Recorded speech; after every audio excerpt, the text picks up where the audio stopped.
Chaqaloqning sochi nima sababdan to'kiladi? Ko'pincha shu savolni bersangiz, odamlar vitamin D yetishmovchiligidan va rahitdan deb aytishadi. Ya'ni shu ikkita variant eng ko'p uchraydiganlari. Boshqa variantlar negadir deyarli ko'rib chiqilmaydi. Balki ba'zida shu nutritsiologlar yoki boshqa shunga yaqin mutaxassislar boshqa moddalarning ham yetishmovchiligini aytishar. Lekin aslida bu gaplar haqiqatdan anchagina yiroq. Kelinglar bugun shu haqida gaplashib olamiz va batamom uzr kesil shu mavzuni ko'rib chiqib yopamiz degan umiddaman. Mani qo'llab-quvvatlanglar bu rolikda, chunki juda ko'p insonlar mani fikrimga qarshi chiqishadi. Lekin agar sizda qarshi fikr bo'lsa, albatta isbotlar bilan, o'sha tadqiqotlarga havolalar bilan men bilan tortishsangiz bo'ladi. Men ham o'z navbatimda shu bugungi gapirgan gaplarimga oxirida havolalar keltiraman. Bemalol tekshirish imkoniyati bo'ladi sizda. Demak, rolikka hozirdan like qo'yib qo'ying agar meni taniydigan bo'lsangiz va bilsangiz har doim shunaqa isbotlangan yaxshi ma'lumotlar berishimni. Va endi boshlaymiz, rolikimiz mazmuniga o'tamiz. Demak, birinchi bo'lib ko'rib chiqadigan narsamiz bu rostdan ham shu vitamin D dan va rahitdanmi? Aynan rahitga bog'liq turi bormi soch to'kilishini? Keling, shuni aniq bilib olaylik, keyin boshqa sabablarni ham qisqacha ko'rib chiqamiz. Umuman olganda soch to'kilishi haqida gapirganimizda juda ko'p gapirishimiz kerak, buni soatlab gapirish mumkin agar hamma sabablarini ko'rib chiqadigan bo'lsak. Lekin men sizlarga bugun qisqacha gapiraman. Shuni o'zida hech bo'lmasa rahitmi yo'qmi degan savolga javob olasizlar degan umiddaman. Demak, bu fikr qayerdan paydo bo'lgan degan savolga o'zi rahit sababli yoki vitamin D yetishmovchiligi sababli soch to'kilishini qayerdan paydo bo'lgan fikr desangiz, aniq ayta olmayman, lekin fikrimcha bu o'sha sovet kitoblarida, ya'ni tibbiyotdagi bizni shu kitoblarimiz bo'lgan o'qish paytimizda ham, endi shaxsan o'zim 2000-yillarda o'qigan bo'lsam ham, o'sha sovet davridagi eski kitoblar bo'lardi. Undan keyingi yangilangan kitoblarda ham o'sha eski ma'lumotlarning ko'p qismi saqlanib qolgan. Va albatta hozirgi kunda tadqiqotlar juda ko'p o'tkaziladi. Oxirgi 10-20-30 yilda juda ko'p masalalarda oydinlik kiritilgan va albatta bu masalada ham demak, rostdan ham rahitda soch to'kiladimi? Bu savolga javob beradigan bo'lsam, qisqacha aytganda yo'q desa ham bo'ladi. Ya'ni ko'p holatlarda soch to'kilishi rahitdan emas, rahitga bog'liq turi ham bor. Soch to'kilishini afsuski o'sha sovet kitoblarida rahit mavzusida ikkita belgi borki, shuni doim yozishgan. Bu soch to'kilishi va terlash, ya'ni ko'p terlash deb ko'rsatib o'tib ketilganda o'sha kitoblarimizda. Lekin hozirgi kunda siz AQShda, Yevropada bosmaxonadan chiqqan zamonaviy kitoblarni ochib qarasangiz, bu belgilar yo'q rahit mavzusida. Nega bunday farq bor? Hozirgi kunda shu aniqlanganki, o'sha sovet davrida, eski davrlarda endi ma'lumot yetarli bo'lmagan, rostdan ham rahitli bolalarda kuzatishgan soch ko'p to'kilishini. Lekin u asosan boshning orqa qismida ko'p to'kilgan va hozir buni tadqiq qilib o'rganib chiqishganda ma'lum bo'lganki, buni asosiy sababi rahitli bolalarda mushak kuchi sust bo'ladi va ular ko'proq yotar ekan. Ya'ni mushaklar gipotoniyasi bo'ladi. Shuni hisobiga ko'proq yotar ekanda, ko'p yotganingizdan keyin boshning orqasi eziladi, ishqalanadi. Shuni hisobiga ko'proq soch to'kilar ekan boshqa bolalarga nisbatan. O'zi umuman olganda bilasizlar, tabiiy to'kilish ham bo'ladi sochni, to'g'rimi? Chaqaloqlarda. Va afsuski shu rahit sababli, rahit kelib chiqishi bilan shu fiziologik, ya'ni tabiiy soch to'kilish davri ham ko'pincha bir vaqtga to'g'ri kelib qoladi. Shuning uchun ham adashtirishadi. Oddiy sog'lom bolalarda va asosan sog'lom bolalarda shu orqa tarafda soch to'kilishi kuzatiladi. Ya'ni yangi tug'ilgan chaqaloqlarni o'sha hayotini birinchi 3-6 oyida ko'ramizki, ko'pida sochning orqasi to'kiladi. Bir deylik shu kaftdek qismida yoki oysimon ham bo'lishi mumkin, bilasizlar buni. Shu rahitli bolalarda sal ko'proq ifodalangan bo'lar ekan. Lekin bu hozirgi kunda rahitni belgisiga kiritilmaydi-da. Rahit sababli emas-ku, shunchaki ko'p yotgani sababli. Bu pozitsion shunaqa yuzaga keladi, ya'ni ko'p yotgani uchun. Xo'sh, keyingisiga o'tsak ham bo'ladi. Yana bir narsani aniqlashtirib o'tib ketay. Rahitni bir necha turlari bor. Ya'ni bir nechta turi bor. Ular bir-biridan farq qiladi sabablariga, mexanizmlariga ko'ra. Va eng ko'p uchraydigani bu nutritional deyiladi, ya'ni nutritsion yoki ozuqaga bog'liq. Ya'ni ovqatida vitamin D, kalsiy yetishmasligidan kelib chiqadi. Xullas vitamin D birinchi navbatda. Shuni hisobiga kelib chiqadi va bunda aynan nutritsion rahitda nutritsion rahitda soch to'kilish belgisi hozir yo'q zamonaviy kitoblarda. Soch to'kiladi degan belgi yo'q shunchaki. Olib tashlangan bu eski kitoblarda bo'lgan bo'lsa ham. O'sha g'arbiy kitoblarda va qo'llanmalarda avval ham bu bo'lmagan. Endi ba'zilarda bo'lgandir, lekin o'sha ko'p yillardan biri, oxirgi 10-20 yillardan biri yo'q bunaqa belgilar. Keyingisi qachon uchraydi rahitda? Rostdan ham uchraydi. Mana sizlarga ochig'ini aytaman, rostdan ham uchraydi, lekin rahitni bor yo'g'i bir turida bu uchraydi va bir turi deganda bu turi juda kam uchraydi. Shunchalik kam uchraydiki, pediatrlarning ko'pi hayotida buni ko'rishmaydi. Bu turdagi rahitni. Qaysi turi? Bu aynan vitamin D ga bog'liq rahitni ikkinchi A turi deyiladi. Unda soch to'kilishining mexanizmi aynan shu vitamin D ni sochning ildizlaridagi retseptorlar ko'rmasligi bilan bog'liq. Bu genetik defekt va juda kam uchraydi. Hattoki statistikasini juda uzoq qidirganman. Buni qancha uchrashini hech qayerda aniq buni statistikasi yo'q. Ya'ni juda kam uchraydi deb yoziladi. Asosanda bu degani demak taxminan balki 10 mingtadan bitta yoki 100 mingtadan bitta bolada uchrar. Shu darajada kam uchraydi bu. Mana rasmini hozir ko'rsataman. Rasmga qarab farqlab olsanglar bo'ladi. Bu turdagi rahitda, ya'ni vitamin D ga bog'liq ikkinchi A turdagi rahitda soch qismlab to'kilishi ham mumkin. Ko'p holatlarda butunlay to'kilib tushadi soch. Kal bo'lib qoladi boshi va unga qo'shimcha ravishda qoshlari va kipriklari ham to'kilib ketadi. Mana bu belgilarga ham e'tibor berish kerak. Demak, bosh kal, ya'ni ko'p miqdorda soch to'kilib ketadi, ko'pincha deyarli kal bo'lib qoladi. Birinchisi, ikkinchisi qosh va kipriklar ham to'kilib ketadi. Bu juda ham g'ayrioddiy ko'rinadi. Rasmga e'tibor bersangiz, bolada bu juda g'ayrioddiy ko'rinadi. Va uchinchisi, endi shu darajadagi bu og'ir rahit ekan, bunda ya'ni vitamin D ni ko'rmaydi-da organizm. Bunda o'sha suyaklarni qiyshayib ketishlari, ya'ni oyoq qiyshayib ketishlari, qovurg'a qiyshayib ketishlari, boshning shakli rahitga xos o'zgarib ketishi uchraydi. Ya'ni bosh kal bo'lsa, mana bu suyak qiyshayib ketishlari ham ko'pincha uchraydi. Demak, shu belgilar bo'lish kerak. Shunchaki ko'proq soch to'kilib, orqasi ozgina kalroq bo'lib qolgani emas. Bunga e'tibor beringlar. Va yana qaytaraman, bu shu darajada kam uchraydigan turiki, rahitni shifokorlar hayoti davomida bironta bunaqa bemor ko'rmasligi mumkin. Mexanizmiga ozgina oydinlik kiritaman, soddaroq qilib. Demak, o'sha sochlarimizda ildizi bor. Boshimizda va tanamizda ham hamma yoqda o'sha ildizida vitamin D ni retseptori bor. Ya'ni shu retseptorga kelib vitamin D ulanadi va o'sha tegishli mexanizmlarni ishga tushiradi. Nimani boshqaradi vitamin D sochlarda? Sochlarni hayot fazalarini, hayot bosqichlarini boshqaradi. O'sish fazasi bor, to'kilish fazasi bor, uyqu fazasi bor. Xullas, shularni normal ketishini ta'minlaydi vitamin D. Lekin shu mutatsiya sababli shu retseptori deylik mana bunday emasdi, mana bunday o'sha hujayrani yuzasida. Va bunga to'g'ri kelmaydi. Kalit avval mana bunday bo'lgan bo'lsa, endi bu kalit bu yoqqa keladi, ya'ni tushmaydi yaxshi bu qulfga. Demak, xuddi vitamin yo'qdek tuyuladi hujayralarga. Va demak, shuni hisobiga sochlar to'kilib ketadi. Ya'ni o'zini normal fazalari bo'yicha o'tmaydi. Hayot sikli buziladi sochlarni, soch ildizlarini. Xullas, mana bu sodda qilib tushuntirganimda. Va demak, bu yaxshigina ifodalangan muammo bo'lishi kerak. Sochlar ko'p miqdorda to'kilib ketadi. Keyingisi, buni qanday bilamiz? Aynan shu turi ekanligini, rahitni. Buni faqatgina qon tahlillari orqali bilsak bo'ladi.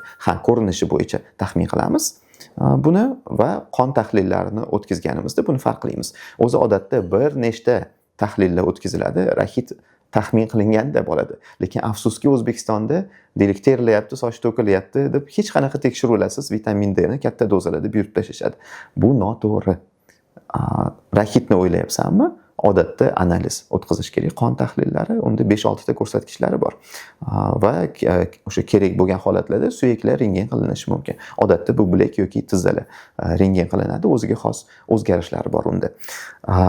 Eng qizig'i shundaki, deyarli ko'rmayman bunaqa tahlillarni buyurilgan holatlarni. Afsuski, to'g'ridan to'g'ri vitamin D buyurishadi. Boya aytganimdek, faqat vitamin D ga bog'liq emas. Rahit ko'p holatlarda aynan shunchaki vitamin D ozuqada yetishmasligidan, lekin ba'zi holatlarda u fosforga bog'liq bo'lishi mumkin, buyraklarning muammosi sababli, mana bunday genetik muammolar sababli bo'lishi mumkin. Shuni farqlash uchun qon tahlillari kerak, turini bilish uchun. Buni afsuski institutda ham bizga o'rgatmagan hech kim. Ochig'ini aytaman, men o'qigan davrimda shunaqa turlari bor. Buni davolashdan oldin turini aniqlab olish kerak, tasdiqlab olish kerak analizlar bilan deb afsuski tushuntirishmagan. Lekin bu narsalarni men oddiygina onalar o'qishsa ham o'zimni onlayn kursimda tushuntiraman. Ya'ni katta bolani sog'lom parvarish qilish kursida buni gapirib o'tganman. Ya'ni shu darajada batafsil qilib beramanki, turlarini ham aniqlashni bilib olishadi ota-onalar. Albatta bu ularga davolashga yo'riqnoma emas, baribir shifokorga murojaat qiling deyman, lekin ular bilishadi shifokorga borganda ham nimalar qilish kerakligini. Xullas, kursimda shu kabi juda ham ko'p mavzular bor. Shamollash haqida ham, kamqonlik, bolalarning rivojlanishi, boshqa ko'p uchraydigan kasalliklar ham bor. Xullas, ko'p gapirmayman. Videoning tagida havola qoldiraman. Kirib bemalol kursdagi mavzularni va kurs qanday o'tishini ham ko'rib chiqsangiz bo'ladi. Demak, yana bir sizni balki shokka tushiradigan narsa bor. Shu qarang, vitamin D ga bog'liq ikkinchi A turi dedimi, rahitni, soch to'kiladigan turi. Bunda ajablanarlisi shundaki, unga vitamin D bersangiz ham soch tiklanmaydi. Ko'pincha odatda tiklanmaydi sochlar. Ya'ni vitamin D bilan davolasangiz ham bu muammoni tuzatmaysizda. Bizda nima qilishadi? Soch to'kilyaptimi? Rahit bo'ldi. Mana vitamin D 6 tomchi, 8 tomchi. Yo'q, bunday qilib bu sochlarni tiklab bo'lmaydi, to'xtatib bo'lmaydi buni to'kilishini. O'zi buni davolashda ham spesifikasi bor, o'ziga xosligi. Ya'ni vitamin D ni bir nechta ko'rinishi beriladi. Oddiy siz o'rganib qolgan shu dorixonadagi vitamin D beriladi, xolekalsiferol, uni yoniga yana faol shakli boshqa molekulalari qo'shiladi, shu maksimal effekt bo'lishi uchun davodan. Va buni qarangki, o'sha oddiy vitamin D ni ham bunda ancha yuqori dozalarda beriladi. Deylik, sizga o'sha Vegantolda masalan yoki boshqa vitamin D ni 6 tomchi yoki 8 tomchi ichiring deyshadi. Bu turida rahitni 10 tomchidan 80 tomchigacha buyurishadi. Shu darajada u retseptorlarga sezuvchanlik, pastki retseptorlarni vitamin D ni qabul qilishi juda katta dozalarda berishga to'g'ri keladi. Shunda ham lekin soch ko'p holatlarda tiklanmaydi. Buni qarang. Shuning uchun rahit deb ya'ni soch to'kilishi rahit deb u sochni tiklash uchun yoki to'xtatish uchun vitamin D ni 6-8 tomchi berish ma'nosi yo'qda shunchaki. Qarang, qanchalik bu noto'g'ri ishlar. Endi shu joyda men hamkasblardan uzr so'rab qo'yaman. Afsuski, sizlarga hozir qarshi gapiryapman. Sizni amaliyotda qiladigan ishlaringizga balki qarshidirman hozir, lekin bu ilmiy tasdiqlangan narsalar. Men buni aytishga majburman va men vaziyat o'zgarishini xohlayman O'zbekistonda. Xatolarni oldini olishimiz kerak, chunki juda ko'p bolalar keyin, ya'ni rahitni bu turi bo'lmagan, balki umuman vitamin D defitsiti bo'lmagan bolalarga afsuski katta dozalar yoziladi va zaharlanish bilan keyin murojaat qilishadi shifokorlarga. Bu juda ham yomon holatlar. Qarang, bu xatoda, buni yo'l qo'yishimiz kerak emas. Bolachalar qiynaladi, ular aytolmasa chaqaloq bo'lgan bola misol uchun, shu ko'ngli aynayotganini, har kuni bezovtaligini, qabziyat bo'lib qoladi ba'zi bolalar, uni tushunishmaydi ota-onalar sababini, shifokorlar ham ba'zida keyin tushunib qolishadi bu vitamin D danligini. Xullas, muammolar ko'p. Shuning uchun hurmatli hamkasblar, sizlardan uzr so'rayman, lekin kelinglar birgalikda rivojlanaylik. Agar fikrimga qarshi bo'lsangiz, albatta izohlarda yozing, lekin isbot bilan yozing, iltimos. Shunchaki gap bo'lmasin. Isbot dalillar bilan yozing. jiddiy tadqiqotlar, qo'llanmalardan havolalar keltiring.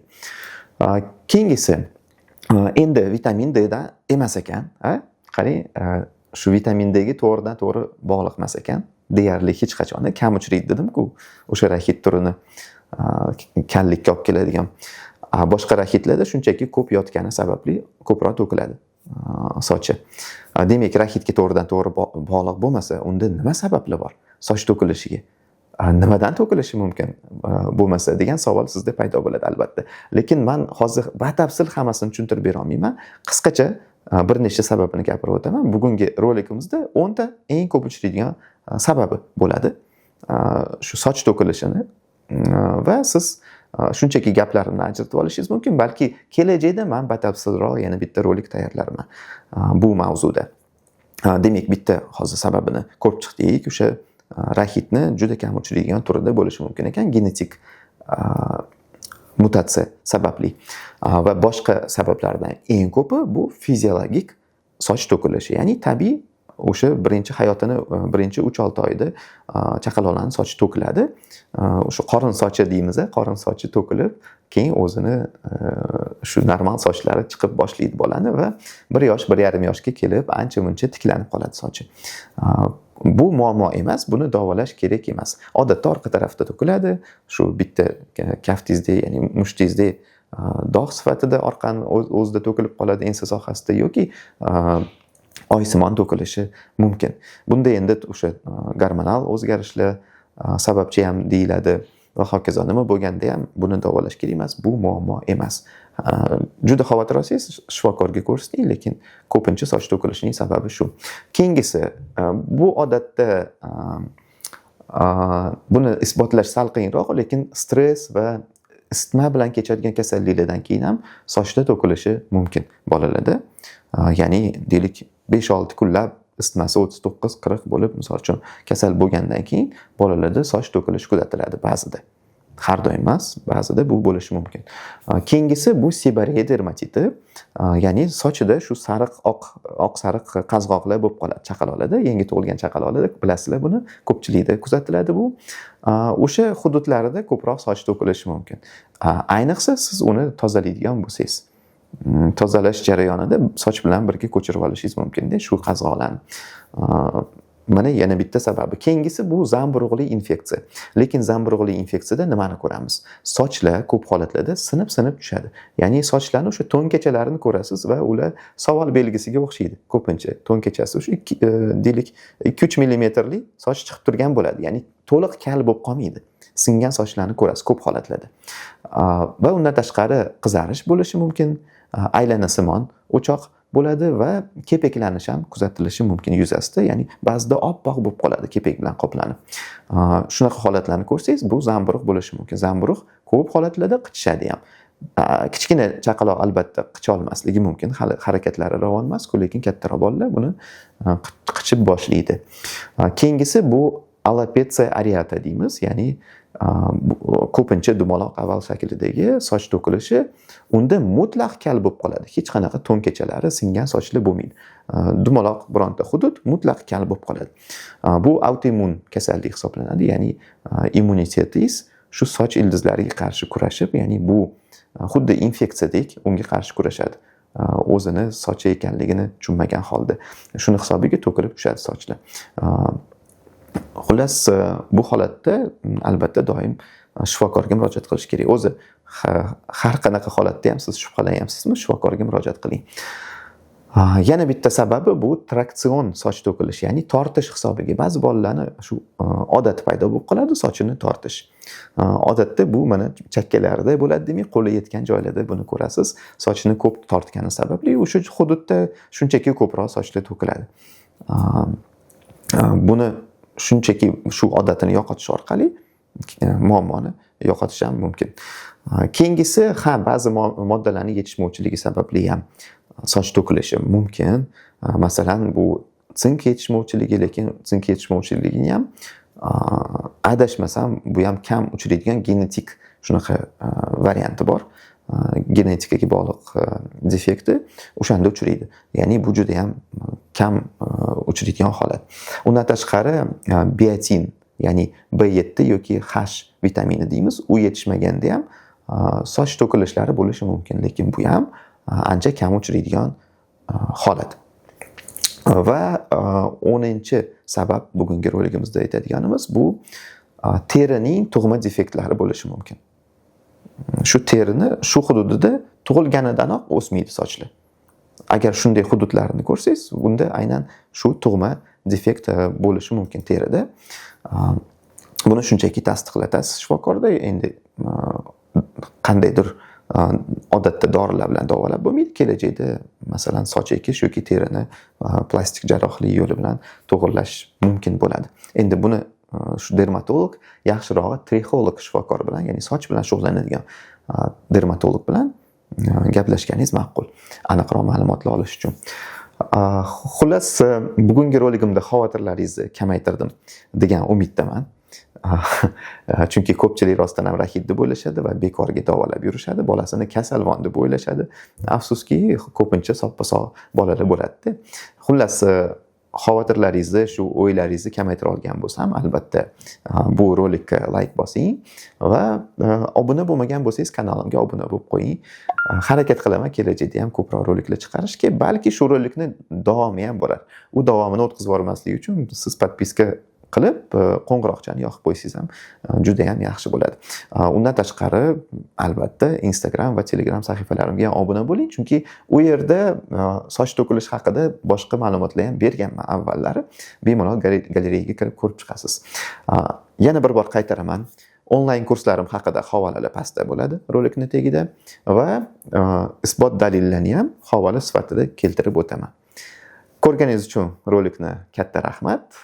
Keyingi safar ko'rishgunimizcha xayr.